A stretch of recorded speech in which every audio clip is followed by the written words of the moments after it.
SM lecture में स्वागत है कि आज 10+2 यानी कि इंटरमीडिएट का आज मैं दूसरा चैप्टर आपके सामने लेके आया हूँ जिसका नाम है इन्वर्स ट्रिग्नोमेट्री फंक्शन। बच्चों ध्यान दीजिए, ये चैप्टर परीक्षा के दृष्टिकोण से बहुत इंपॉर्टेंट है। बहुत सारे इसमें टॉपिक्स ऐसे हैं जो एग्ज़ाम में आते हैं, आपको समझना है कि इनको कैसे करना है। तो ये एक इम्पॉर्टेंट टॉपिक्स है। देखिए, इन्वर्स ट्रिग्नोमेट्री फंक्शन बच्चों, जैसे चैप्टर के नाम से आपको पसंद मतलब पता समझ में आएगा कि क्या इसमें आपको बताया जा रहा है कि इन्वर्स और ट्रिग्नोमेट्रिक फंक्शन इस चैप्टर का नाम है बच्चों। तो पहले हम आपको बता देते हैं फंक्शन क्या चीज़ होती है। फंक्शन आपको सबसे पहले बता देते हैं कि फंक्शन क्या चीज़ होती है। कि बच्चों जैसे मान लो हमने कह दिया कि y इक्वल क्या लिखा हुआ है, x² लिखा हुआ है। बच्चों मेरी इस लेक्चर को बहुत ध्यान से देखिएगा। जब आप उसको बहुत अच्छे से देखेंगे, केयरफुल तरीके से देखें, तब आपको समझ में आएगा क्या चीज़ समझाई जा रही है, क्या चीज़ बताई जा रही है आपको। तो फंक्शन में ले लिया y इक्वल x²। तो देखिए बच्चों, यहाँ पे क्या होता है कि आपको ये समझना है कि कौन स्वतंत्र चर है, कौन परतंत्र चर है, ये आपको देखना है। देखिए ये इस तरफ जो लिखा रहता है इसको बच्चों बोलते हैं स्वतंत्र चर। क्या बोलते हैं बच्चों? स्वतंत्र चर बोलते हैं इसको क्या बोलते हैं? स्वतंत्र चर बोलते हैं। ऐसा क्यों बोलते हैं? क्योंकि y की वैल्यू इसमें हम जब लेंगे तभी, जब x की वैल्यू हम जब लेंगे तभी हमारे पास किसकी वैल्यू आएगी? y की बच्चों, y की वैल्यू। जैसे सपोज़ करो कि अगर हमने x की वैल्यू 1 ले ली, 2 ले ली, 3 ले ली, 4 ले ली, 5 ले ली, तो देखिए x इक्वल 1 लगाएंगे तो 1 का स्क्वायर क्या होगा, यानी कि y इक्वल ऐसे करेंगे तो 1 का स्क्वायर, यानी कि 1 का स्क्वायर कितना होगा? 1 होगा। इस तरीके से जब हम x की वैल्यू 2 ले लेंगे तो 2 का स्क्वायर जब यहाँ पे करेंगे तो क्या होगा? y की वैल्यू कितनी आ जाएगी? 4 आ जाएगी। इसी तरीके से बच्चों अगर हम x की वैल्यू 3 लेंगे तो क्या होगा? 3 का स्क्वायर कितना हो जाएगा? 9 हो जाएगा। तो बच्चों आप इस तरीके से देख रहे हैं कि जब हम ये वैल्यू अपने मन में सोचते हैं, यानी कि ये वैल्यू जब हम लेते हैं तो ही y की वैल्यू निकलती है। तो इससे बात साफ साफ हो जाती है कि ये क्या करता है कि आपका स्वतंत्र चर होता है। मतलब इसमें आपको लेना पड़ेगा, कोई भी वैल्यू आप ले लीजिए, और ये क्या होता है? आपका निर्भर करने वाला मान होता है। यानी कि ये होता है डिपेंडेंट वेरिएबल और ये होता है इंडिपेंडेंट वेरिएबल। तो बच्चों ये सबसे पहले फंक्शन समझिए। और ये फंक्शन है किसका बच्चों? जो इस तरफ लिखा रहता है, जो स्वतंत्र चर होता है उसी का ही फंक्शन होता है। तो बच्चों आपको बात समझ में आ गई होगी। फंक्शन की क्या पता चला? फंक्शन कैसे पता चलेगा कि इस तरफ, जो इस तरफ लिखा रहता है, यानी कि जो हमारे पास इस तरफ की नंबरिंग लिखी रहती है वो निर्भर, मतलब वो स्वतंत्र होती है बिल्कुल, वो ही फंक्शन कहलाती है। तो इस तरीके से हमने आपको बता दिया कि फंक्शन क्या है। अब बच्चों देखिए, जैसे चैप्टर का नाम है कि इन्वर्स ट्रिग्नोमेट्रिक फंक्शन। अब देखिए, इन्वर्स ट्रिग्नोमेट्रिक फंक्शन का मतलब ये हुआ कि ट्रिग्नोमेट्रिक रेशियो आप सभी लोग जानते हैं क्या होते हैं, कि साइन एक्स एंगल के लिए साइन एक्स हो गया, और क्या हो गया? कॉज एक्स हो गया, और यहाँ पे क्या होगा? टेन एक्स हो गया, और आप जानते हैं सेक एक्स होता है, और कॉट एक्स होता है, और क्या होता है? कॉसिक एक्स होता है। ये 6 ट्रिग्नोमेट्री रेशियो होते हैं। लेकिन इस चैप्टर में हमारे पास क्या है कि इस चैप्टर में हम ये नहीं पढ़ रहे हैं, हम इस चैप्टर में पढ़ रहे हैं इन्वर्स ट्रिग्नोमेट्रिक फंक्शन। क्या बच्चों पढ़ रहे हैं हम लोग? Inverse trigonometric function. तो देखिए, इन्वर्स ट्रिग्नोमेट्रिक फंक्शन क्या है कि जैसे मालूम हमने कह दिया कि यहाँ पे अभी आपको इस चीज़ को समझाएंगे कि जैसे मान लो हमने कोई फंक्शन ले लिया कि साइन थीटा इक्वल एक्स ले लिया। क्या कहा हमने? कि साइन थीटा इक्वल क्या ले लिया हमने? एक्स ले लिया। तो देखिए यहाँ पे जब थीटा की वैल्यू निकालेंगे तो थीटा की जब वैल्यू निकाल, साइन कहाँ जाएगा? नीचे जाएगा बच्चों। तो साइन जब नीचे जाएगा, आपको पता है कि जैसे किसी क्वेश्चन पे हम जैसे 2x इक्वल क्या ले लेते हैं? 4 ले लेते हैं। एक्स की वैल्यू क्या होती है? 4 अपॉन में क्या हो जाता है? अपॉन में क्या हो जाता है? यहाँ पर 2 हो जाता है। अपॉन में 2 हुआ, आपने 2 से 2 कैंसिल कर दिया तो एक्स की वैल्यू क्या आ गई? 2 आ गई। तो आप ये देख रहे हैं यहाँ पे जो भी क्वांटिटी होती है वो कहाँ जाती है? नीचे जाती है। इसी तरीके से अगर हम थोड़ी देर, हम ये दिखा नहीं सकते आपको, तो अगर थीटा हम यहाँ पे रोकें तो साइन अगर नीचे जाएगा, तो बच्चों अगर साइन ये थीटा यहाँ पे रुक गया तो साइन अगर नीचे जाए तो क्या बन जाएगा? ये साइन इन्वर्स एक्स बन जाएगा। तो बच्चों ध्यान दीजिए, इसी को बोलते हैं इन्वर्स ट्रिग्नोमेट्रिक फंक्शन। ये आपका केस साइन का है। इसी तरीके से अगर हम कॉस थीटा इक्वल एक्स करें तो थीटा इक्वल कितना आ जाएगा? कॉस इन्वर्स एक्स आ जाएगा। या कोई दूसरा एंगल हम लोग मान लेते हैं कि अगर मान लो बाई चांस किसी क्वेश्चन पे कॉस जेड इक्वल हमने मान लो यहाँ पर टी ले लिया है, तो जेड इक्वल क्या आ जाएगा? कॉज इन्वर्स टी आ जाएगा। इस तरीके से ये नंबर आपके आने वाले हैं। तो बच्चों ये बार बार बात हम नहीं बताएंगे कि जैसे कोई लेक्चर स्टार्ट होगा तो जैसे मान लो हमने कह दिया कि साइन थीटा इक्वल यहाँ पे π/2 है, तो थीटा इक्वल कितना होगा, साइन इन्वर्स π/2। इस तरीके से आपको लिखना है। तो बच्चों ये तो हमारे पास फंक्शन हो गए। तो कितने ट्रिग्नोमेट्री रेशियो होते हैं, साइन कॉस टेन एक्स है, सेक एक्स है, कॉट एक्स है, कॉसिक एक्स है, और हमारे पास साइन इनवर्स एक्स है, कॉस इनवर्स एक्स है, टेन इनवर्स एक्स है, सेक इनवर्स एक्स है, कॉट इनवर्स एक्स है, कॉसिक इनवर्स एक्स है। ये 6 इनवर्स ट्रिग्नोमेट्रिक फंक्शन होते हैं। तो जो इसी चैप्टर को आज हम आपको बता रहे हैं, बहुत केयरफुल तरीके से मेरा लेक्चर देखिए आप, आपको सभी बातें साफ़ हो जाएंगी।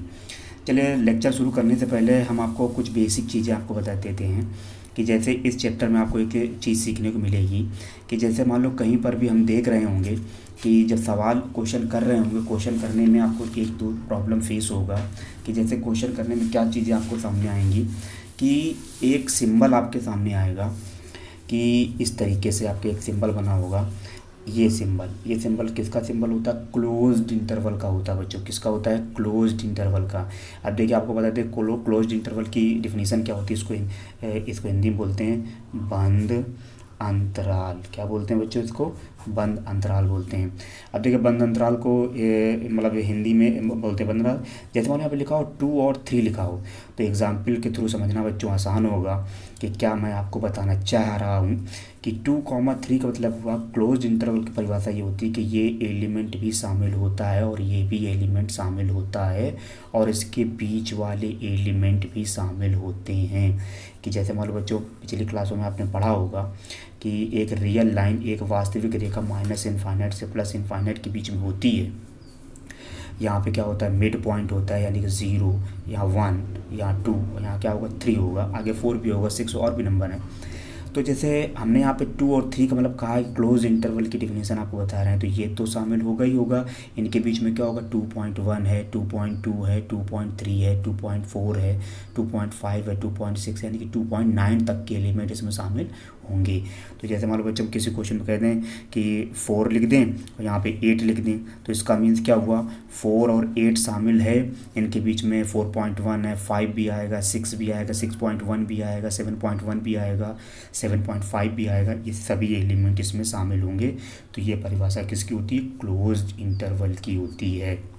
बच्चों इसको बहुत ध्यान से देखिए क्योंकि अभी जब रेंज और डोमेन के विषय में बताएंगे तब आपको प्रॉब्लम होगा। तो ये हमारे पास किसका डिफिनीशन हो गया, क्लोज्ड इंटरवल का हो गया। अब हम आते हैं इसी को अगर एग्जाम्पल के थ्रू समझा जाए कि अगर हम कहते हैं यहाँ पे ऐसा लिखा हो और छोटे ब्रैकेट लगे हों तो इसको बोलते हैं ओपन इंटरवल। क्या बोलते हैं बच्चों, इसको ओपन इंटरवल। अब देखिए ओपन इंटरवल की डिफिनीशन क्या होती है, ओपन इंटरवल मतलब खुला अंतराल। इस तरीके से खुला अंतराल। देखिए खुला अंतराल की डेफिनेशन क्या है कि बच्चों इसमें ये एलिमेंट शामिल नहीं होता है, इसके बीच के सभी एलिमेंट शामिल होते हैं। बच्चों दोनों डिफिनेशनों को बहुत ध्यान से देखिएगा। अभी आपको एग्जाम्पल के थ्रू समझा रहे हैं कि क्लोज्ड इंटरवल में एंड पॉइंट भी शामिल होता है, बीच का मैटर भी शामिल होता है। ओपन इंटरवल में एंड पॉइंट शामिल नहीं होते हैं, बीच के एलिमेंट शामिल होते हैं। यानी कि यहाँ 4.1 होगा, 4.2 होगा, 4.3 होगा, 4.5 होगा, 6 भी होगा, 7 भी होगा, 7.9 भी होगा, बट 8 नहीं होगा, 4 नहीं होगा। ठीक है, तो इस तरीके से ये हो गया। और इस तरीके का एक सिंबल आता है तो इस सिंबल को भी हम लोग क्या बोलते हैं, ओपन इंटरवल बोलते हैं बच्चों। इसको भी ओपन कहीं कहीं ये भी लिखा आता है तो आप समझिएगा ये this is symbol of open interval. तो ये ओपन इंटरवल हो गया, ये क्या हो गया, क्लोज्ड इंटरवल हो गया।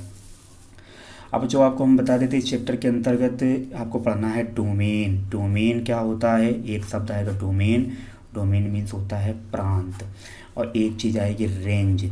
रेंज और रेंज का डिफिनीशन क्या है हमारे पास, परिसर। क्या बोलते हैं इसको, परिसर। देखिए परिसर क्या होता है और डोमेन क्या होता है। देखिए बच्चों एग्जाम्पल के थ्रू समझना आसान है। देखिए कैसे कि मान लो बाई चांस हमारे पास एक ब्लॉक है, ये इस तरीके से एक ब्लॉक है। इस ब्लॉक में ए नाम के, बी नाम के, सी नाम के और डी नाम के, ई नाम के और एफ नाम के बहुत सारे ब्लॉक कंपार्टमेंट्स बने हुए हैं। तो ये पूरा जो सर्कल है, ये जो पूरा सर्कल है, ये क्या कहलाता है? डोमेन कहलाता है। क्या कहलाता है? डोमेन कहलाता है। और बच्चों इसमें रेंज समझ लिए, रेंज किसको बोलते हैं? जैसे हमने कह दिया कि यहाँ पे मोहन नाम के एक व्यक्ति की रेंज है कि वो इस ब्लॉक से इस ब्लॉक में ही जा सकता है, यानी कि उसकी रेंज क्या निकली? ए से सी की तरफ, यानी कि इतनी उसकी रेंज है, यानी कि पहले ए आएगा, फिर वो बी में जाएगा, और फिर कहाँ जाएगा? वो सी में जाएगा। इसको बोलते हैं रेंज। क्या बोलते हैं? रेंज। रेंज का मतलब है उन पर्टिकुलर दो पॉइंटों के बीच का रेंज। 2 पॉइंट भी हो सकते हैं, 3 पॉइंट भी हो सकते हैं, कुछ भी हो सकते हैं। तो जैसे हमने कह दिया कि ए और एफ, तो यानी कि यहाँ पे मोहन नाम के व्यक्ति की रेंज कहाँ है? ए से एफ तक है। इसका मतलब क्या आएगा? ए बी में भी जा सकता है, सी में भी जा सकता है, डी में भी जा सकता है, ई में भी जा सकता है, फिर कहाँ जा सकता है? एफ में जा सकता है। और बच्चों अगर हम ये कह दिया कि इस पूरे परिसर में अगर जी नाम का व्यक्ति बाहर है, तो फिर रेंज इसकी नहीं हुई, क्योंकि जब वो प्रांत में ही नहीं है तो रेंज में भी नहीं होगा। तो आप समझ गए होंगे कि प्रांत और परिसर क्या है। अब देखिए, जो हमारे पास चैप्टर का मेन टॉपिक जो है वो क्या है कि आपको वो बताना है कि डोमेन है, रेंज है, इनको कैसे डिफाइन करना है। कि देखिए कि मान लो कि हमारे पास एक फंक्शन है y इक्वल क्या आ गया? Sine inverse x। ये बच्चों कैसे आया होगा कि जब हमने क्या किया होगा? साइन y इक्वल x माना होगा, इस तरीके से माना होगा, तो y की वैल्यू क्या निकली? Sine inverse x। अभी आपको थोड़ी देर पहले बता चुके थे। तो इनकी रेंज कैसे निकालना है? तो देखिए एक बार हम इसकी पूरी सीक्वेंस बता दे रहे हैं कि y अगर फंक्शन साइन इनवर्स x का है, इसी तरीके से अगर कॉस इनवर्स x का है, इसी तरीके से अगर वो फंक्शन टेन इनवर्स x का है, या फंक्शन किसका है? कॉट इनवर्स x का है, या फंक्शन किसका है? सेक इनवर्स x का है, या फंक्शन किसका हो सकता है? कॉसिक इनवर्स x का हो सकता है। तो यहाँ देखिए प्रांत क्या होगा और क्या होगा? परिसर। परिसर कैसे निकालेंगे? देखिए प्रांत साइन इनवर्स एक्स और कॉज इनवर्स, दोनों बच्चों ध्यान दीजिए, साइन इनवर्स एक्स और कॉज इनवर्स एक्स दोनों फंक्शनों का प्रांत एक ही होता है। वो प्रांत क्या होता है कि -1 से 1 विथ क्लोज्ड इंटरवल। बच्चों बार बार परिभाषा पहले ही बता चुके हैं, this is symbol of closed interval. और ये भी, इसका भी रेंज मतलब प्रांत वही रहता है। टेन इनवर्स एक्स का जो प्रांत है वो रियल नंबर है, कॉट इनवर्स का भी रियल नंबर है, और ये रियल से आपको इसको हटा देना है, और रियल से आपको इसको भी हटा देना है। ये इनके क्या बन गए? हमारे पास प्रांत बन गए। बच्चों इसका मीन्स और समझ लीजिए कि रियल नंबर्स का मतलब ये होता है कि रियल नंबर्स में बहुत सारे नंबर, सभी प्रकार के नंबर होते हैं। उन नंबरों से इन दोनों को हटा दीजिए, इनके बीच वाले नंबरों को हटा दीजिए, यानी कि -1 हट गया, 1 हट गया और 0 हट जाएगा, और जितना भी एलिमेंट होगा वो सेक इनवर्स का क्या होगा? प्रांत होगा। क्या होगा? प्रांत होगा।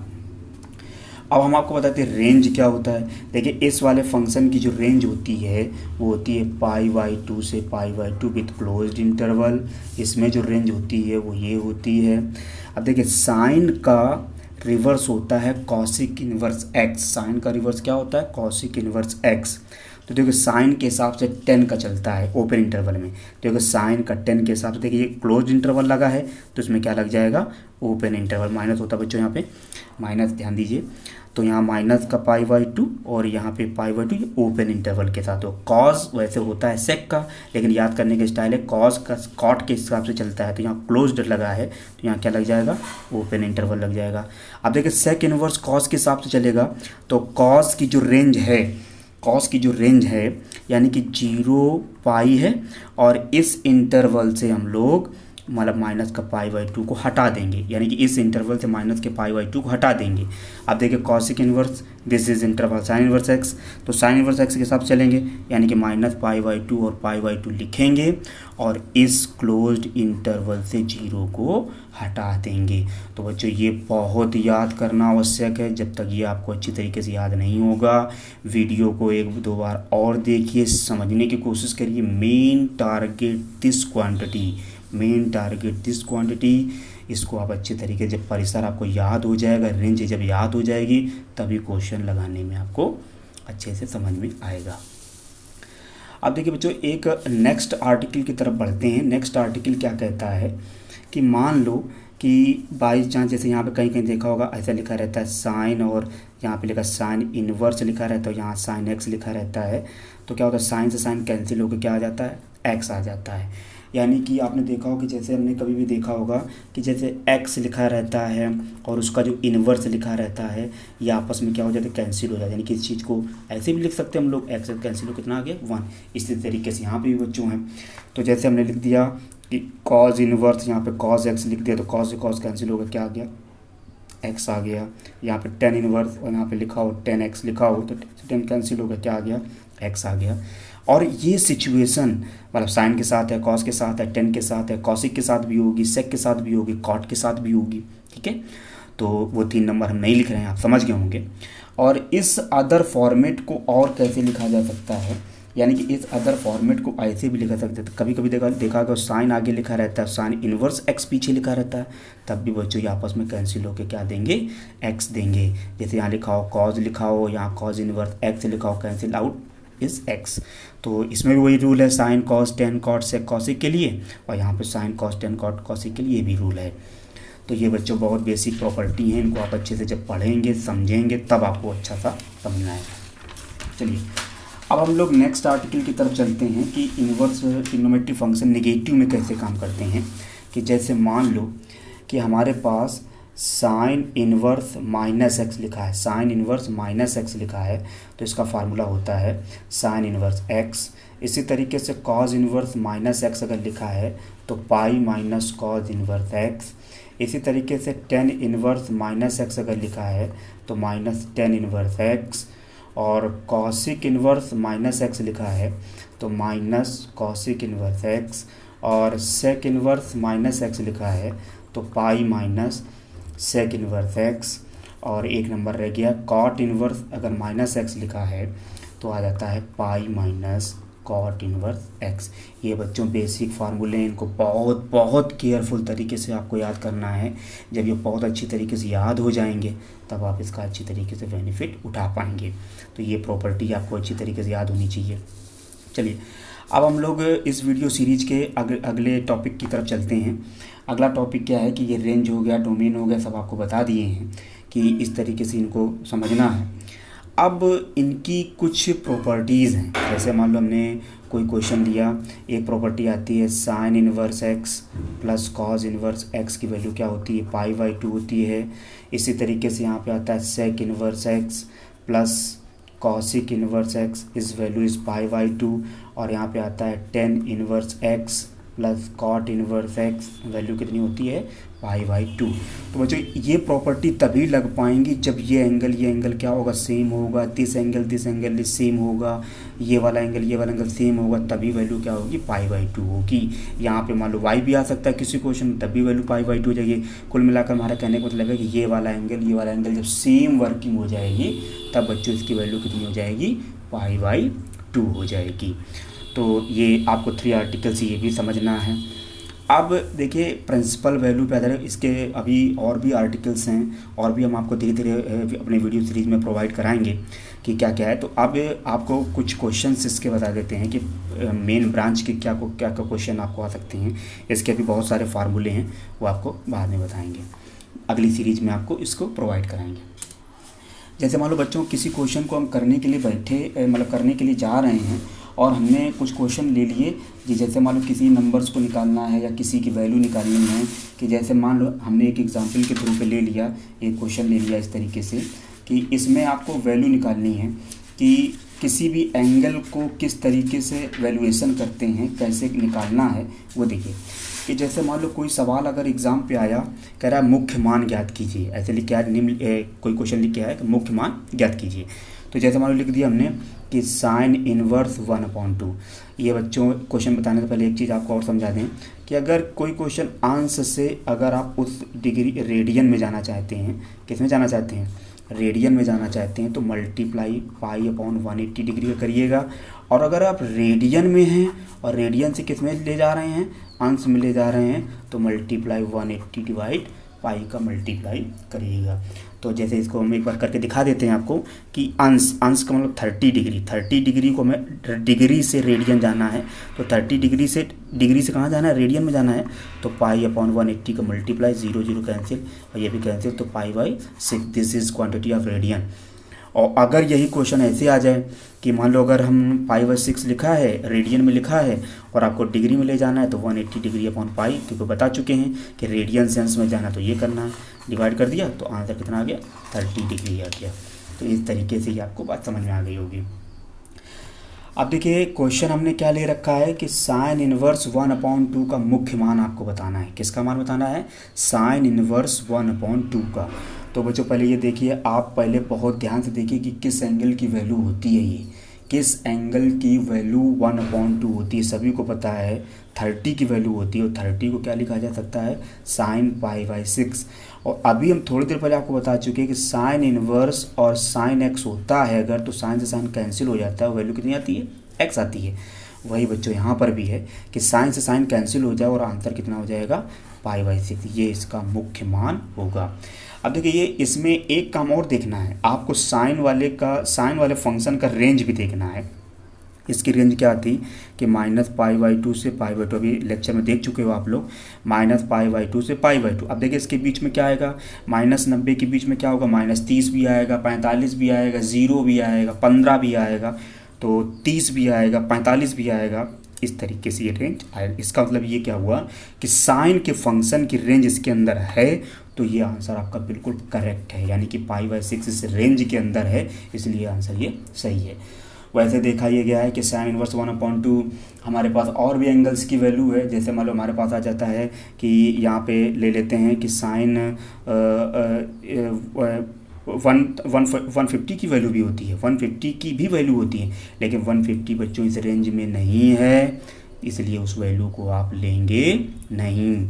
और आप देखिएगा ये अगर आप सीख नहीं रहे हैं तो ये बहुत बड़ा आपको लगेगा क्वेश्चन मेरा बिल्कुल सही है, कि जैसे ही आएंगे आप घर पे और आपकी बिल्कुल ज़िंदगी ख़राब हो जाएगी, वहीं से जैसे ही आप देखेंगे आंसर चेक करेंगे और 1 नंबर का आपका बेनिफिट बिल्कुल फ्लॉप हो जाएगा। इसलिए इनको बहुत ध्यान से करिए, रेंज बेशक अच्छी तरीके से आप याद कर लीजिए। चलिए अब इस वीडियो सीरीज का दूसरा क्वेश्चन उठाते हैं कि जैसे मान लो एक मुख्य मान निकालने के तौर पे और क्या क्या आ सकता है, कि जैसे हमने ले लिया tan इनवर्स 1/√3।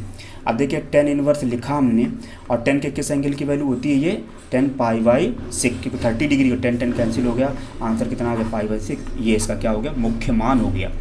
अब बच्चों अगर इसकी रेंज देखी जाए कि tan की रेंज क्या होती है, tan की रेंज होती है हमारे पास -पाई/2 से पाई/2 होती है।